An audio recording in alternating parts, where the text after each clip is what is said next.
All right, let's get to our wildfire coverage this morning. There are several major ones burning right now that we need to share with you. Yeah, that's right, Walt. Let's start with the Caldor Fire in Dorado County. Right now, that fire is still south of Highway 50. And the Caldor Fire is not growing as quickly as it was earlier this week. It's now burning more than 68,000 acres. That's up just about 4,000 acres from yesterday morning. This fire, Bria, though, still has no containment. It's already destroyed at least 104 structures. But as Rob mentioned earlier, it's not just the flames doing damage in this fire. The smoke has been unhealthy across our region for days, and it's keeping people from enjoying time outdoors. ABC 10's Zach Fuentes joins us now live from Pollock Pines, the Sly Park area, to tell us how this has impacted tourism in this area for this coming weekend. Zach?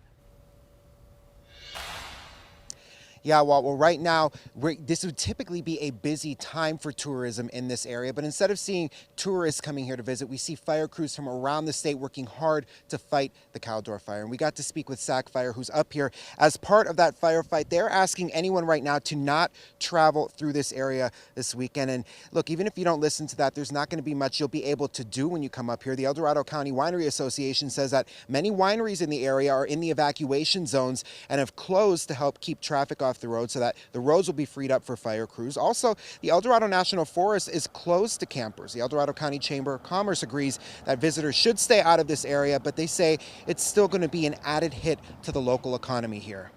All those campers kind of doing their last camping of the before school starts and all that were evacuated, and it doesn't look like the National Forest is going to open at least until September 30th. So yeah, that's going to have a huge impact.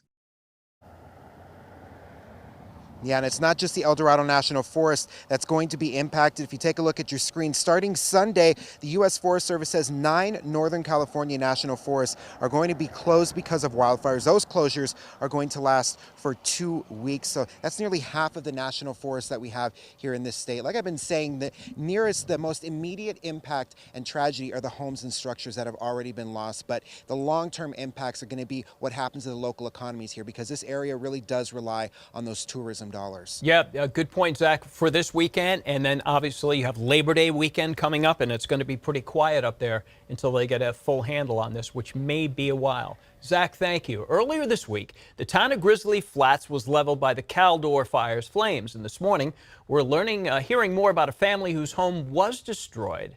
As they drove away to take shelter from the Caldor Fire, the Williams family was watching this, their neighbor's home burn on security camera footage. It would be the same fate for their own home. I don't know that it's fully kicked in for me just yet. I mean, I know it's hard on the kids.